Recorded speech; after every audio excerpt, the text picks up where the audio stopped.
Okay, great. So, good morning, everyone. Thank you so much for joining in.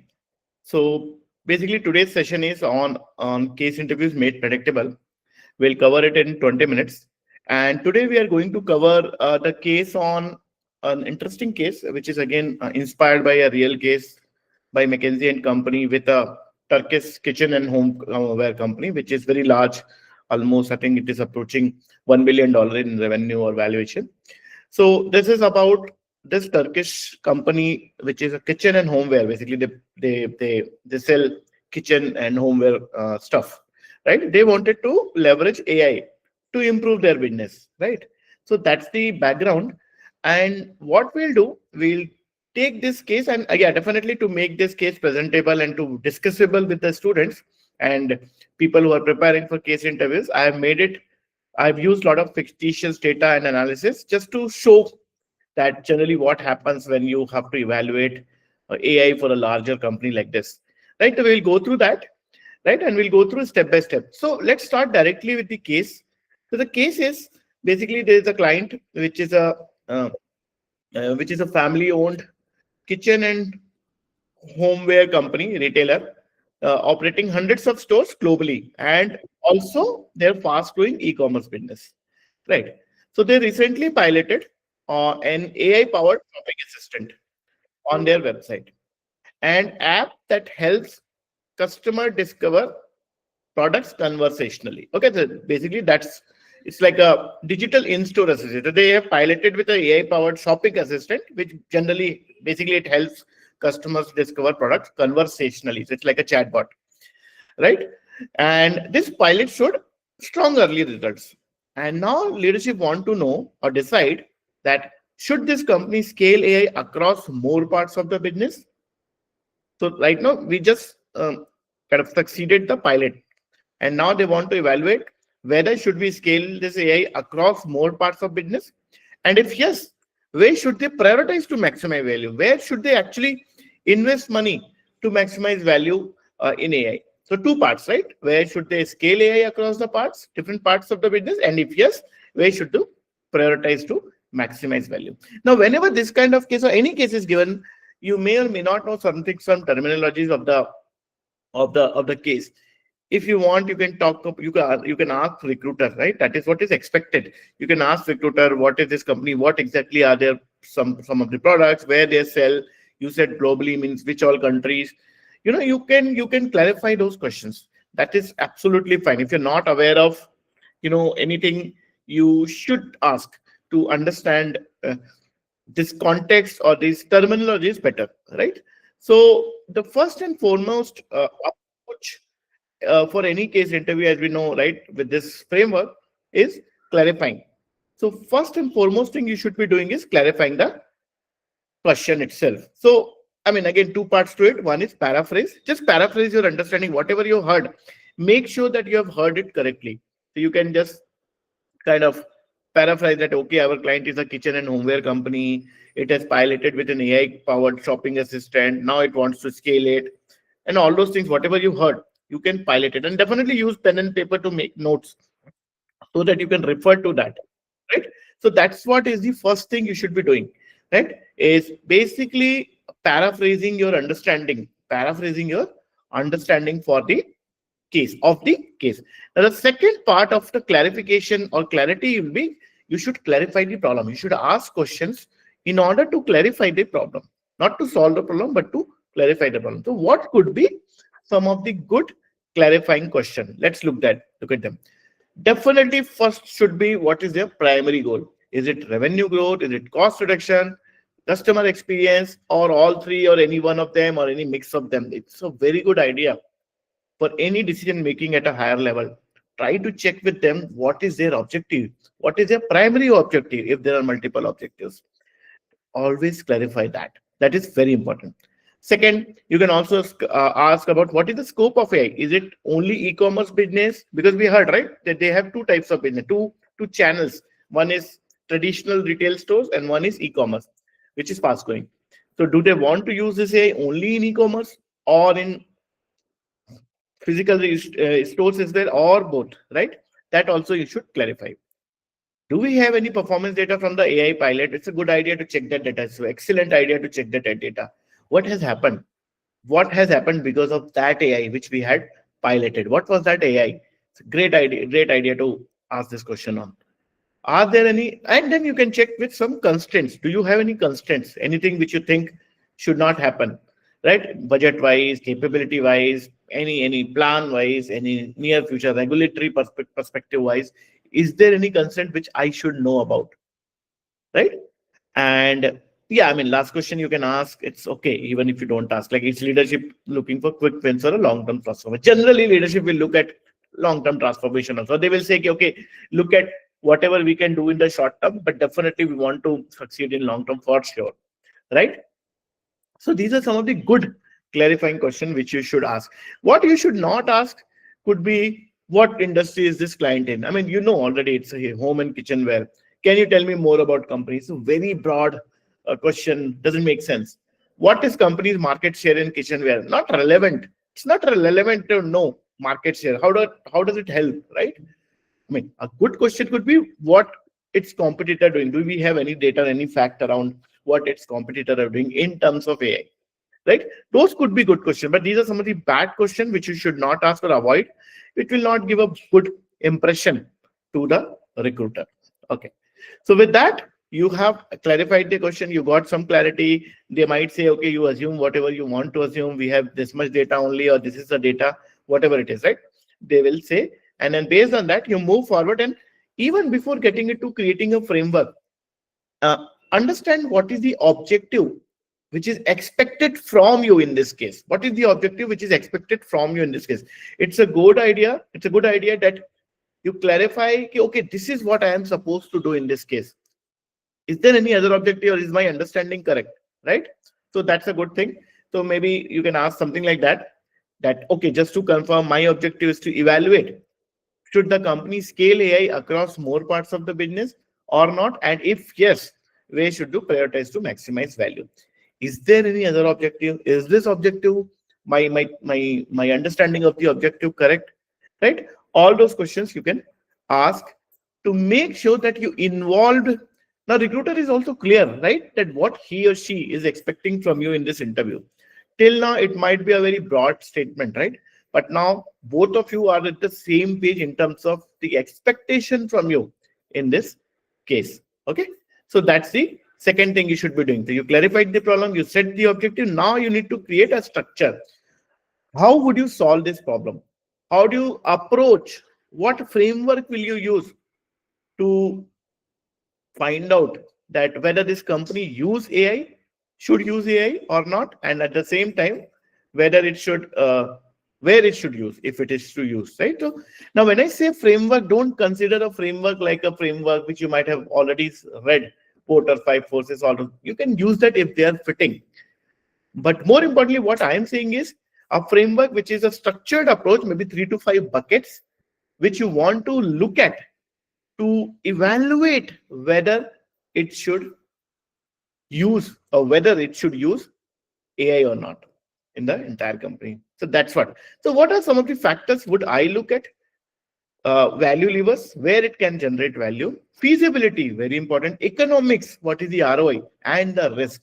These are some of the factors which I really like to evaluate, this opportunity, or this challenge, or this technology, right? That where I can use, where I can get value from the AI. I have to definitely analyze this. Is it feasible? How feasible it is? When I say feasible, do we have technological knowledge? Do we have clean data? Do we have systems to clean data? Can we do it in next 1 year or 6 months, or whatever is the timeline? What is the feasibility of it? Do we have resources for that? Do we have budget for that? No, all those things are feasibility. Economics, right?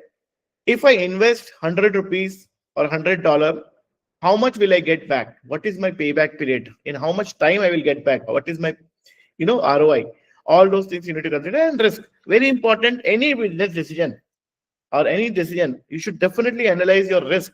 And importantly, how do you mitigate those risks is also very important to know in any case. So these are some of the factors. Value levers, as I said, where can AI create impact? Will it improve my revenue because of increased revenue conversion or increased basket size? Will it helpful in my marketing efficiency? Let's say my cost of acquisition of the customer or my marketing ROS, return on ad spend, will reduce because of AI. Overall, where I can reduce cost in services or operation, if I can reduce, what is the speed, what is the productivity, like design speed, internal process speed, because of AI, can I get that? So we need to really qualitatively analyze all these, right, for value drivers. Next is feasibility, how easy it is to implement. Do we have data availability? What is the quality of this data? How much complexity tech will have, right? Whether our organization is ready, whether people are ready, whether we have resources, where we have, all those things which it takes to implement a world-class AI system, right? So that's the feasibility part of it. Economics, is the ROI attractive? As I said, right? How much incremental revenue or how much incremental saving will I have, right? uh, what would be the implementation cost? What will be the one-time implementation cost, like investment, and what will be my operating cost, like maintenance of the AI, like improving the, updating the model, updating the systems? How much will be that?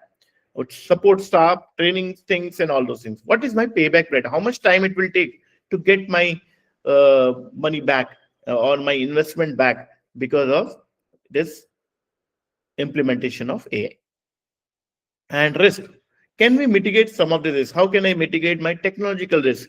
Whether AI system will be effective, whether it will be correct, whether it should not showcase something which is not expected. So what are the guardrails which we need to put so that it doesn't go haywire?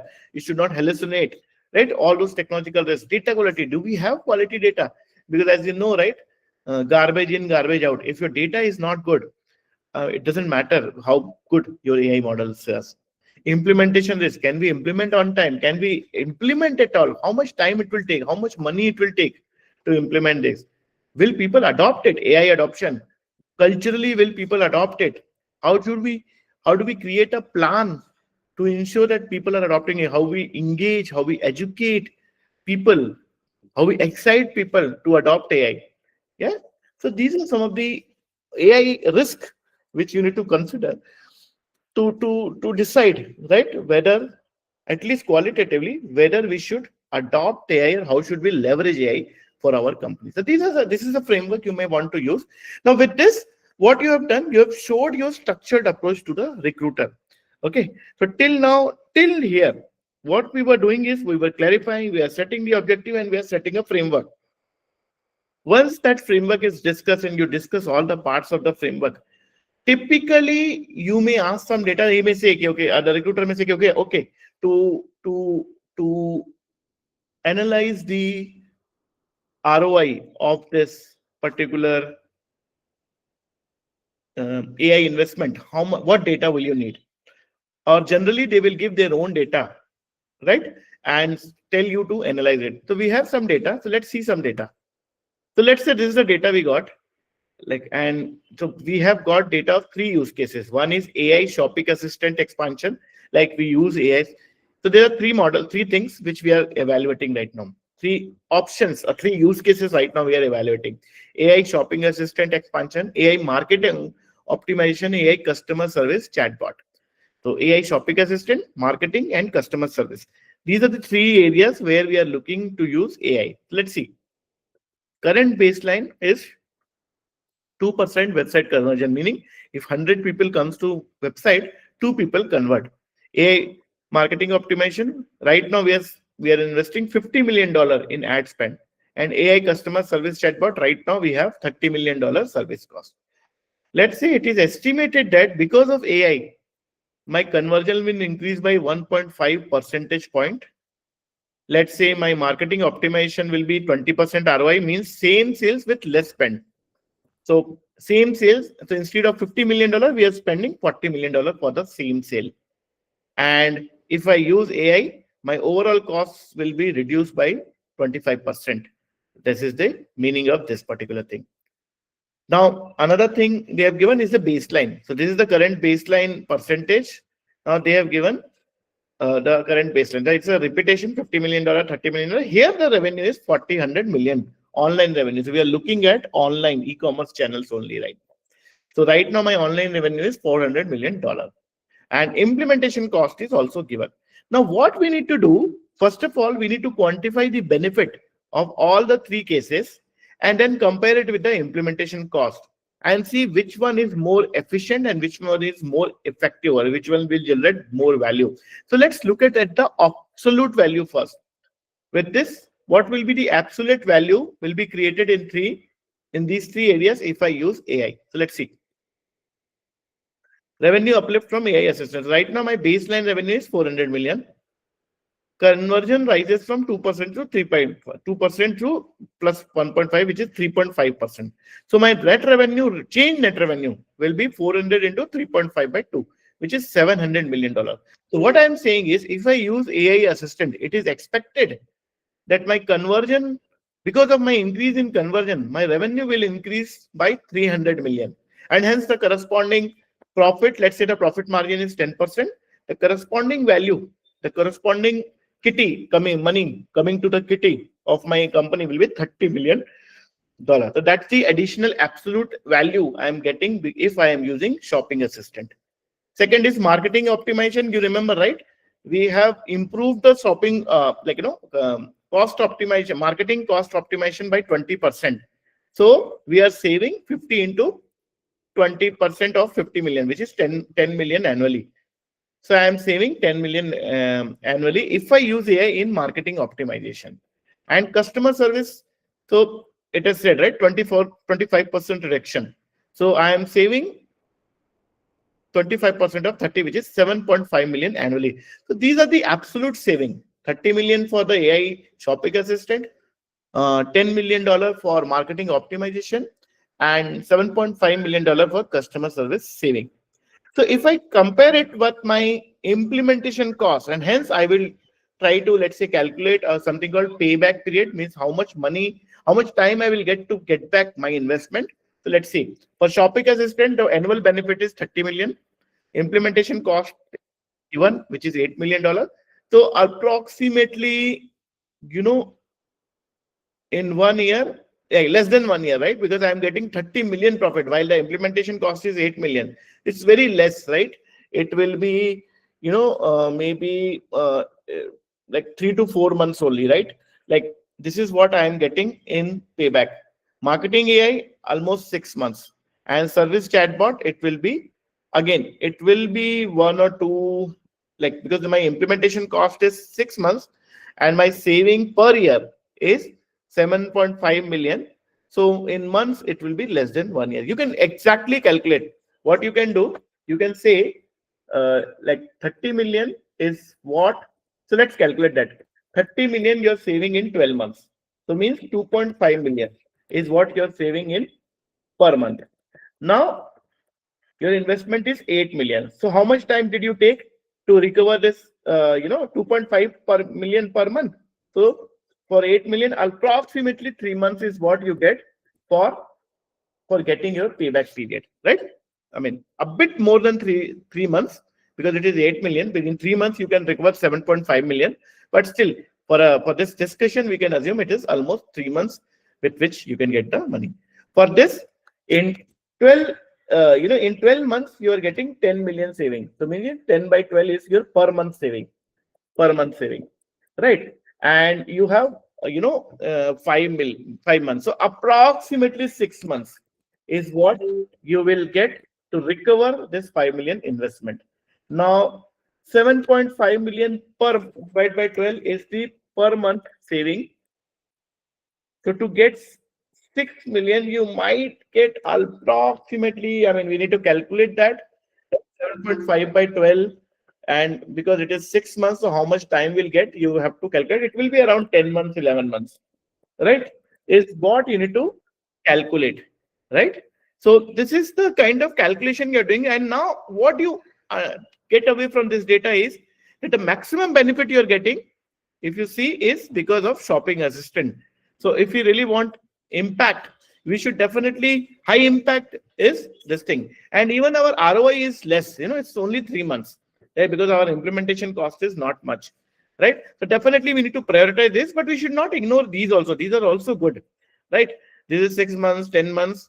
So maybe we need to take one by one. But if I have to take one by one, definitely I'll take shopping assistant. If I have to choose one, I will take shopping assistant. But other two are also useful, and we should maybe definitely build them also. And this is the focus area. So then what you're doing after this analysis, you're recommending based on that analysis. And what is your recommendation? Something like this: that scale the AI shopping assistant first due to its massive revenue and profit upside and strong impact on customer experience.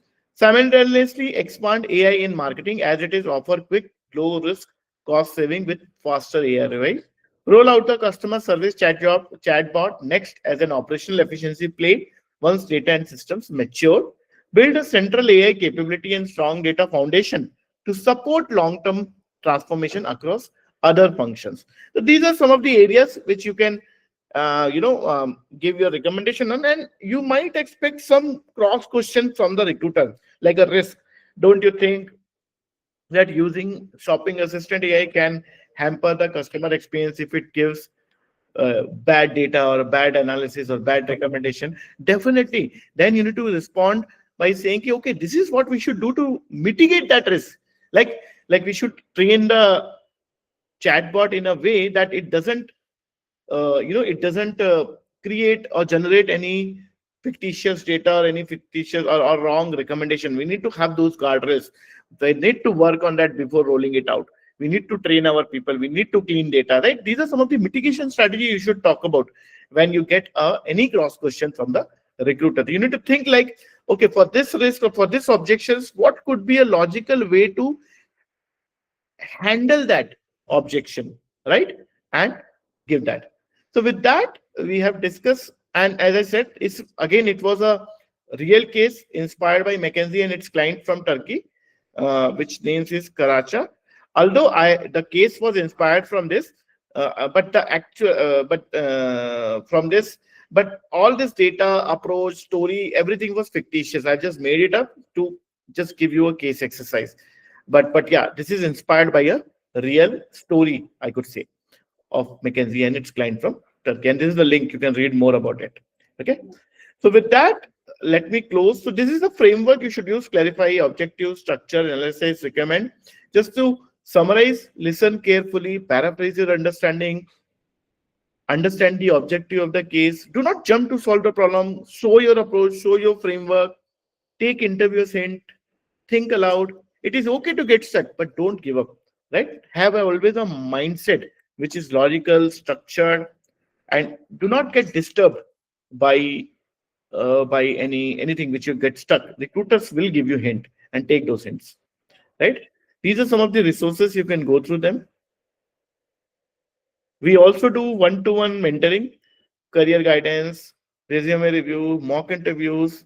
You can visit and connect with us if you want. We also have a lot of kits, guesstimate kits, case study kits, consulting kits, which you want to explore more on. Okay.